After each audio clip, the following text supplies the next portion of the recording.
ମାଳାରେ ଶୀଘ୍ର ଆଗମନ କରିବାକୁ ଯାଉଥିବା ପ୍ରଭୁ ଯୀଶୁଖ୍ରୀଷ୍ଟଙ୍କ ପବିତ୍ର ଓ ବହୁମୂଲ୍ୟ ନାମରେ ନିର୍ମଳ ଖରା ୟୁଟ୍ୟୁବ୍ ଚ୍ୟାନେଲରେ ଆପଣ ସମସ୍ତଙ୍କୁ ସ୍ୱାଗତ କରେ। ପ୍ରତିଦିନ ପ୍ରତି ପ୍ରଭାତ ଆମମାନେ ନିର୍ମଳ ଖରା ୟୁଟ୍ୟୁବ୍ ଚ୍ୟାନେଲ ମାଧ୍ୟମରେ ନୂଆ ନୂଆ ପ୍ରସଙ୍ଗରେ ପ୍ରଭୁଙ୍କର ବାକ୍ୟ ଶୁଣିବାର ସୁଯୋଗ ପାଉଛୁ। ସ୍ୱର୍ଗର ପରମେଶ୍ୱର ପ୍ରତିଦିନ ସେ ଆମମାନଙ୍କୁ ତାଙ୍କର ବାକ୍ୟ ଦ୍ୱାରା ସେ ଆମମାନଙ୍କୁ ଉତ୍ସାହିତ କରୁଛନ୍ତି। ସେଥିପାଇଁ ମୁଁ ପ୍ରଭୁଙ୍କୁ ହୃଦୟ ସହିତ ଧନ୍ୟବାଦ ଦିଏ। ତା ସହିତ ଆପଣ ସମସ୍ତଙ୍କୁ ମୁଁ ଧନ୍ୟବାଦ ଦିଏ ଯେ ଆପଣମାନେ ନିୟମିତ ଏହି ଚ୍ୟାନେଲ ଦ୍ୱାରା ପ୍ରସାରିତ ହେଉଥିବା କାର୍ଯ୍ୟକ୍ରମ ଗୁଡ଼ିକକୁ ଦେଖୁଛନ୍ତି। କେବଳ ଦେଖୁଛନ୍ତି ତାହା ନୁହେଁ, ଲାଇକ୍ ସେୟାର କମେଣ୍ଟସ୍ ଗୁଡ଼ିକ ଦ୍ୱାରା ଆପଣମାନେ ଆମମାନଙ୍କୁ ଅତ୍ୟଧିକ ପରିମାଣରେ ଉତ୍ସାହିତ କରୁଛନ୍ତି।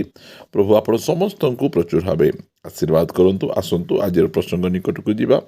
ଆଜିର ପ୍ରସଙ୍ଗଟି ଏହି ପ୍ରକାର ଅଟେ, ପ୍ରତିଦିନ ବାଇବଲ ପଢ଼ିବାର ଲାଭ। ପ୍ରତିଦିନ ବାଇବଲ ପଢ଼ିବାର ଲାଭ।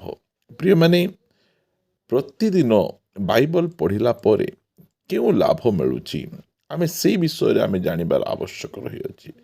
ଯଦି ଆମେ ସେହି ବିଷୟରେ ଆମେ ଜାଣିବା ନାହିଁ, ତାହେଲେ ଆମେ ବାଇବଲ ପଢ଼ିବାକୁ ଆମକୁ ଆଗ୍ରହ ଲାଗିବ ନାହିଁ।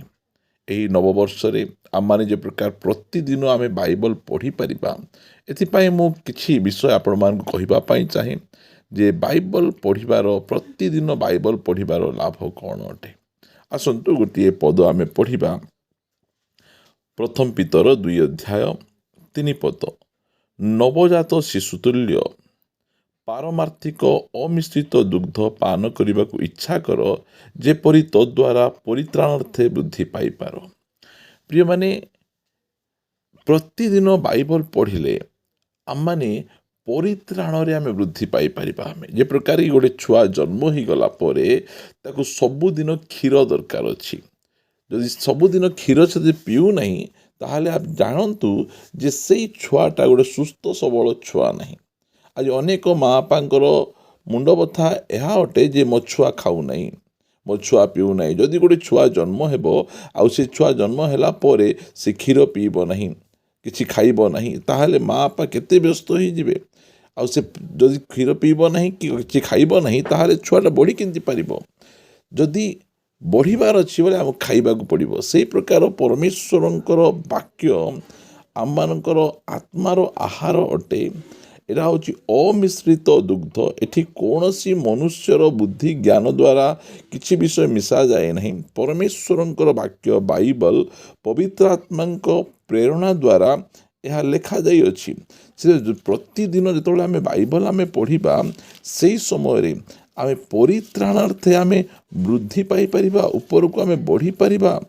ପ୍ରିୟମାନେ, ପ୍ରତିଦିନ ବାଇବଲ ପଢ଼ିବା କେତେ ଆବଶ୍ୟକ ଅଛି। ଆଜି ଅନେକ ଖ୍ରୀଷ୍ଟିଆନ ଭାଇ ଭଉଣୀମାନେ ସେମାନେ ଶରୀରରେ ବଢ଼ୁଛନ୍ତି, ବର୍ଷ ବର୍ଷ ଧରି ଚର୍ଚ୍ଚରେ ବଢ଼ୁଛନ୍ତି, ମାତ୍ର ପରିତ୍ରାଣାର୍ଥେ ବୃଦ୍ଧି ପାଇପାରୁନାହାନ୍ତି। ଯଦି ପଢ଼ିବା ଗୋଟେ ପଦ, 2 ତିମୋଥୀ ଏହାର 3 ଅଧ୍ୟାୟର 15 ପଦରେ, ପୁଣି ଯେଉଁ ଧର୍ମଶାସ୍ତ୍ର ଖ୍ରୀଷ୍ଟ ଯୀଶୁଙ୍କଠାରେ ବିଶ୍ୱାସ ଦ୍ୱାରା ତୁମକୁ ପରିତ୍ରାଣଜନକ ଜ୍ଞାନ ଦେବାକୁ ସମର୍ଥ, ତାହା ତୁମେ ବାଲ୍ୟକାଳରୁ ଠାରୁ ଜ୍ଞାତ ଅଛ। ଦେଖନ୍ତୁ, ଏହି ବାକ୍ୟ ଆମକୁ ପରିତ୍ରାଣ ସମ୍ବନ୍ଧୀୟ ଜ୍ଞାନ ଦେବ। ପରିତ୍ରାଣ ସମ୍ବନ୍ଧୀୟ ଜ୍ଞାନ ମାନେ କ'ଣ?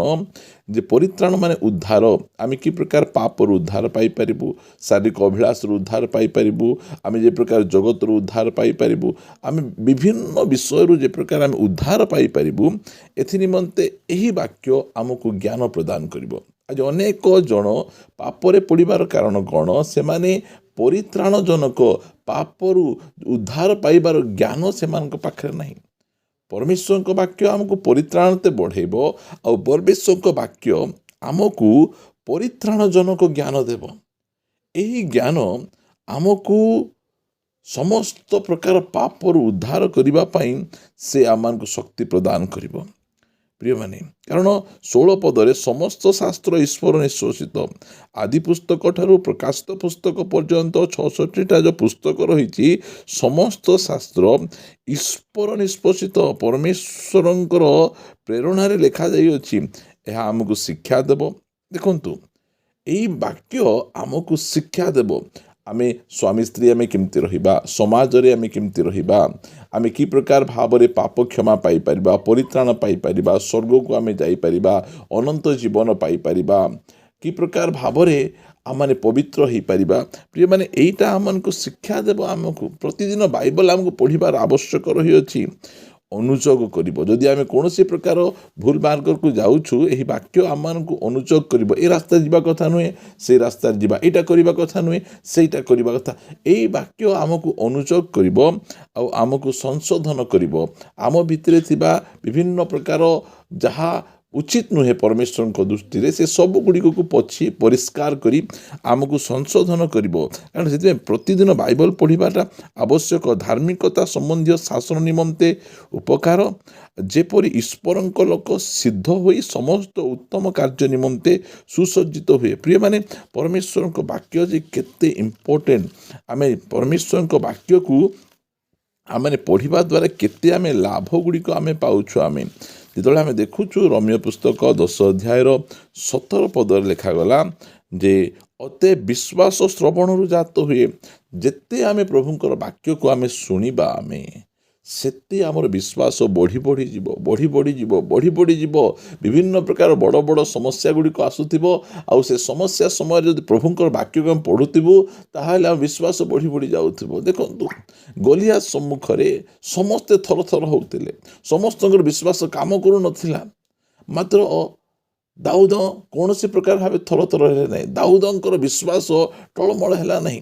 କାରଣ ଏହି ଯେଉଁ ବାକ୍ୟ ଆମକୁ କ'ଣ କରିବ? ବିଶ୍ୱାସ ଶ୍ରବଣରୁ ଜାତ ହୁଏ, ଆଉ ଶ୍ରବଣ ଖ୍ରୀଷ୍ଟଙ୍କ ବାକ୍ୟ ଦ୍ୱାରା ହୁଏ। ପ୍ରିୟମାନେ, ବାଇବଲ ପଢ଼ିବା ଆମମାନଙ୍କ ନିମନ୍ତେ ପ୍ରତିଦିନ କେତେ ଜରୁରୀ ଅଟେ। ଯଦି ଆମେ ଯେତେ ବାଇବଲ ପଢ଼ିବା, ପରମେଶ୍ୱର ଆମର ବିଶ୍ୱାସର ମାତ୍ରାକୁ ସେତେ ଅଧିକ ପରିମାଣରେ ବୃଦ୍ଧି କରିବେ। ଆମେ ସେତେ ଅଧିକ ବିଶ୍ୱାସରେ ଆମେ ବଢ଼ିପାରିବା। ସେଥିପାଇଁ ପରମେଶ୍ୱରଙ୍କ ବାକ୍ୟକୁ ଆମକୁ ପ୍ରତିଦିନ ଆମକୁ ପଢ଼ିବାର ଅଛି। କେବଳ ପଢ଼ିବାର ଅଛି ତାହା ନୁହେଁ, ଧ୍ୟାନ କରିବାର ଅଛି। କେବଳ ଧ୍ୟାନ କରିବାର ଅଛି ତାହା ନୁହେଁ, ଆମକୁ ବାକ୍ୟକୁ ମାନିବାର ଅଛି। ପରମେଶ୍ୱରଙ୍କର ବାକ୍ୟକୁ ଯଦି ମାନିବା, ଆମକୁ ଅନେକ ଆଶୀର୍ବାଦ ଗୁଡ଼ିକ ଆସିବ। ପ୍ରିୟ ପ୍ରଭୁଙ୍କ ଲୋକମାନେ, ପରମେଶ୍ୱରଙ୍କର ବାକ୍ୟ ପ୍ରତିଦିନ ଆମକୁ ପଢ଼ିବାର ଆବଶ୍ୟକ। ଆମେ ଯେତେ ଅଧିକ ପ୍ରଭୁଙ୍କ ବାକ୍ୟକୁ ଆମେ ପଢ଼ିବା, ସେତେ ଅଧିକ ପରମେଶ୍ୱରଙ୍କ ଇଚ୍ଛାକୁ ଜାଣିପାରିବା। କାରଣ ଗୀତ ରଚକ ଲେଖନ୍ତି ଯେ ପରମେଶ୍ୱରଙ୍କ ବାକ୍ୟ ମୋ ପଥ ପାଇଁ ଆଲୁଅ। ପ୍ରିୟମାନେ, ଆମେ ଯେଉଁ ମାର୍ଗରେ ଆମେ ଯାଉଛୁ, କେଉଁ ମାର୍ଗରେ ଯିବା ଉଚିତ ଅଛି, ଆମକୁ ରାସ୍ତା ଦେଖାଇବ ପରମେଶ୍ୱରଙ୍କ ବାକ୍ୟ। ଆଜି ଅନେକ ଜଣ ଭୁଲ ମାର୍ଗରେ କାହିଁକି ଯାଉଛନ୍ତି? ଛୋଟିଆ ଛୋଟିଆ ବିଷୟ ଗୁଡ଼ିକକୁ ସେମାନେ ନିଷ୍ପତ୍ତି ଗୁଡ଼ିକ କାହିଁକି ଠିକ୍ରେ ନେଇପାରୁନାହାନ୍ତି? ଅନେକ ରଙ୍ଗ ଡିସିସନ୍ ଗୁଡ଼ିକ ନେଇଯାଉଛନ୍ତି। ଅନେକ ରଙ୍ଗ ମାର୍ଗରେ ଯାଇ ସେମାନେ ଅନେକ ଟଙ୍କା, ନିଜର ପରିବାର, ନିଜର ଜୀବନକୁ ସେମାନେ ନଷ୍ଟ କାହିଁକି କରୁଛନ୍ତି? କାରଣ ପରମେଶ୍ୱରଙ୍କର ବାକ୍ୟ ସେମାନେ ପଢ଼ୁନାହାନ୍ତି। ପ୍ରିୟମାନେ, ପରମେଶ୍ୱରଙ୍କ ବାକ୍ୟ ଯେ ଏତେ ଭଲ ଆଉ ଏତେ ଉତ୍ତମ ବାକ୍ୟ, ଆମର ଭାଇ ଭଉଣୀମାନେ ଯେତେ ଏହି ବାକ୍ୟକୁ ଜାଣିବେ, ସେତେ ଅଧିକ ଏହି ବାକ୍ୟକୁ ପଢ଼ିବେ, ଏହି ବାକ୍ୟକୁ ସେତେ ଅଧିକ ପ୍ରକାର ମାନିବେ। ଆଇବ ପରମେଶ୍ୱରଙ୍କ ବାକ୍ୟ ବିଷୟରେ କହନ୍ତି, ଆଇବ 23:12, ମୁଁ ତାହାଙ୍କ ଅଷ୍ଟାଧାର ମୁଖରୁ ନିର୍ଗତ ଆଜ୍ଞାରୁ ବିମୁଖ ହୋଇନାହିଁ। ମୁଁ ଆପଣ ଆବଶ୍ୟକ ଆହାର ଅପେକ୍ଷା ଅଧିକ ତାହାଙ୍କ ମୁଖର ବାକ୍ୟକୁ ସଞ୍ଚୟ କରି ରଖିଅଛନ୍ତି। ଦେଖନ୍ତୁ, ଉଷ ଦେଶର ଏଡ଼େ ବଡ଼ ଧନୀ ବ୍ୟକ୍ତି ତାଙ୍କର କି ପ୍ରକାର ଭାବରେ ପ୍ରଭୁଙ୍କର ବାକ୍ୟ ବିଷୟରେ ତାଙ୍କର ମତାମତ। ପ୍ରିୟମାନେ, ଗୀତ ସଂହିତା ଯଦି ଆମେ 19 ଗୀତର 7 ପଦ ପଢ଼ିବା, ସଦାପ୍ରଭୁଙ୍କ ବାକ୍ୟ ସିଦ୍ଧ, ପ୍ରାଣର ସ୍ୱାସ୍ଥ୍ୟଜନକ। ସଦାପ୍ରଭୁଙ୍କର ପ୍ରମାଣ ବାକ୍ୟ ଅଟଳ, ଅଳ୍ପ ବୁଦ୍ଧିର ଜ୍ଞାନଦାୟକ। ସଦାପ୍ରଭୁଙ୍କ ବିଧି ସବୁ ଯଥାର୍ଥ, ଚିତ୍ତର ଆନନ୍ଦଜନକ। ସଦାପ୍ରଭୁଙ୍କ ଆଜ୍ଞା ନିର୍ମଳ, ଚକ୍ଷୁର ଦୀପ୍ତିଦାୟକ। ତା ପଛେ ଲେଖାଯାଏ 10 ପଦରେ, ତାହା ସୁବର୍ଣ୍ଣ, ପ୍ରଚୁର ସୁଧ ସୁବର୍ଣ୍ଣ ଅପେକ୍ଷା ବାଞ୍ଛନୀୟ, ଆଉ ମଧୁ ଚାକଠାରୁ ସୁମିଷ୍ଟ। ଆହୁରି ତଦ୍ୱାରା ତୁମ୍ଭର ଦାସ ଚେତନା ପାଏ, ତହିଁର ପ୍ରତିପାଳନରେ ମହାଫଳ ଥାଏ। ପ୍ରିୟମାନେ, ଯେଉଁମାନେ ନିତିଦିନ ପ୍ରଭୁଙ୍କର ବାକ୍ୟ ପଢ଼ୁଛନ୍ତି, କୌଣସି ପ୍ରକାର ଭାବରେ ସେମାନେ ଭ୍ରାନ୍ତ ହେବେ ନାହିଁ। କୌଣସି ପ୍ରକାର ଲୋକ ତାଙ୍କୁ ଭ୍ରାନ୍ତରେ ପକାଇ ପାରିବ ନାହିଁ। ଯେତେବେଳେ ପ୍ରଭୁ ଯୀଶୁଖ୍ରୀଷ୍ଟ 40 ଦିନ 40 ରାତି ଉପବାସ କରିଛନ୍ତି, ସେହି ସମୟରେ ଶୈତାନ ମଧ୍ୟ ପ୍ରଭୁଙ୍କର ବାକ୍ୟ ଧରି ସେ ପ୍ରଭୁଙ୍କ ପାଖକୁ ଆସି ତାଙ୍କୁ ଭ୍ରାନ୍ତ କରିବା ପାଇଁ ଚେଷ୍ଟା କରୁଛି। ଏ ପଥରକୁ ରୁଟି ବନେଇ ତୁମେ ଖାଅ। ତ ପ୍ରଭୁ କହିଲେ, ଲେଖା ଅଛି ମନୁଷ୍ୟ କେବଳ ରୁଟିରେ ବଞ୍ଚିବ ନାହିଁ, ତା ସାଙ୍ଗେ ସାଙ୍ଗେ ଆହୁରି ଲେଖା ଅଛି, ତୁମେ ଛାତରୁ ତୁମେ ଡେଇଁ ପଡ଼। ଯେତେବେଳେ ପରମେଶ୍ୱର ପ୍ରଭୁ ଯୀଶୁ ଖ୍ରୀଷ୍ଟ କହୁଛନ୍ତି ଆହୁରି ଲେଖା ଅଛି ଯେ ତୁମେ ଆପଣା ପରମେଶ୍ୱରଙ୍କୁ ଈଶ୍ୱରକୁ ତୁମେ ପରୀକ୍ଷା କରିବ ନାହିଁ। ପ୍ରିୟମାନେ, ଯଦି ଆମ ପାଖରେ ପ୍ରଭୁଙ୍କର ବାକ୍ୟ ଆମେ ପଢ଼ୁଛୁ ପ୍ରତିଦିନ, ତାହେଲେ ସମସ୍ତ ପ୍ରକାର ଭ୍ରାନ୍ତିରୁ ଆମେ ଉଦ୍ଧାର ପାଇପାରିବା। ଆଜି ଅନେକ ଜଣ ଭ୍ରାନ୍ତରେ କାହିଁକି ଅଛନ୍ତି? କାରଣ ପରମେଶ୍ୱରଙ୍କ ବାକ୍ୟକୁ ସେମାନେ ପ୍ରତିଦିନ ପଢ଼ୁନାହାନ୍ତି। ପ୍ରିୟମାନେ, ଏ ନୂତନ ବର୍ଷରେ ଆମେ ନିଷ୍ପତ୍ତି ନେବା ପ୍ରତିଦିନ ଆମମାନେ ପରମେଶ୍ୱରଙ୍କ ବାକ୍ୟକୁ ଆମେ ପଢ଼ିବା, କାରଣ ସେହି ବାକ୍ୟ ଆମମାନଙ୍କ ଆତ୍ମାର ଆହାର, ସେହି ବାକ୍ୟ ଆମମାନଙ୍କୁ ପରିତ୍ରାଣ ସମ୍ବନ୍ଧୀୟ ଜ୍ଞାନ ଦେବ, ସେହି ବାକ୍ୟ ଆମକୁ ବିଶ୍ୱାସରେ ଆମକୁ ବଢ଼େଇବ, ସେହି ବାକ୍ୟ ଆମକୁ ସମସ୍ତ ପ୍ରକାର ଭ୍ରାନ୍ତିରୁ ଆମମାନଙ୍କୁ ରକ୍ଷା କରିପାରିବ। ସେଥିପାଇଁ ଆୟୁବ ବାକ୍ୟକୁ ସଞ୍ଚୟ କରୁଥିଲେ, ଦାଉଦ ବାକ୍ୟକୁ ସଞ୍ଚୟ କରୁଥିଲେ। ଆମେ ମଧ୍ୟ ବାକ୍ୟକୁ ଆମେ ପଢ଼ିବା ଆଉ ସଞ୍ଚୟ କରି ଆପଣା ହୃଦୟ ମଧ୍ୟ ରଖିବା। ପରମେଶ୍ୱରଙ୍କ ବାକ୍ୟର ଉପଯୁକ୍ତ ସ୍ଥାନ ଆଲମେରା, ଥାକ, ସୋଫା ନାହିଁ, ତାହା ଆମମାନଙ୍କ ହୃଦୟ। ସେହି ସ୍ଥାନରେ ଆମେ ପ୍ରଭୁଙ୍କର ବାକ୍ୟକୁ ରଖିବା। ପ୍ରାର୍ଥନା କରିବା। ସ୍ୱର୍ଗୀୟ ପିତା, ମୁଁ ତୁମକୁ ଧନ୍ୟବାଦ ଦିଏ ଯେ ତୁମେ ପ୍ରଭୁ ଏ ନୂଆ ବର୍ଷରେ ତୁମର ବାକ୍ୟ ପ୍ରତି ଆମମାନଙ୍କର ଆଗ୍ରହକୁ ବଢ଼େଇଛ।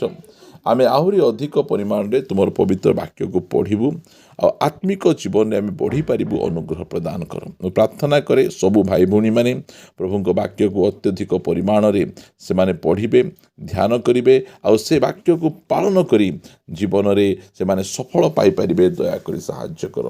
ପ୍ରିୟ ପ୍ରଭୁ, ଧନ୍ୟବାଦ। ପ୍ରାର୍ଥନା ଶୁଣିଛ। ପ୍ରାର୍ଥନା ପ୍ରିୟ ପ୍ରଭୁ ଯୀଶୁଙ୍କ ନାମରେ ମାଗୁଅଛୁ। ଆମେନ୍, ଆମେନ୍। ପ୍ରେଜ୍ ଦ ଲର୍ଡ। ପ୍ରଭୁ ଆମ ସମସ୍ତଙ୍କୁ ପ୍ରଚୁର ଭାବେ ଆଶୀର୍ବାଦ କରନ୍ତୁ। ପ୍ରଭୁ ଅନୁଗ୍ରହ କଲେ ଆସନ୍ତା ଅଧ୍ୟାୟରେ ଗୋଟେ ନୂଆ ପ୍ରସଙ୍ଗରେ ପରସ୍ପର ସହ ସାକ୍ଷାତ କରିବା ରହିବା। ନମସ୍କାର। Praise the Lord. God bless you.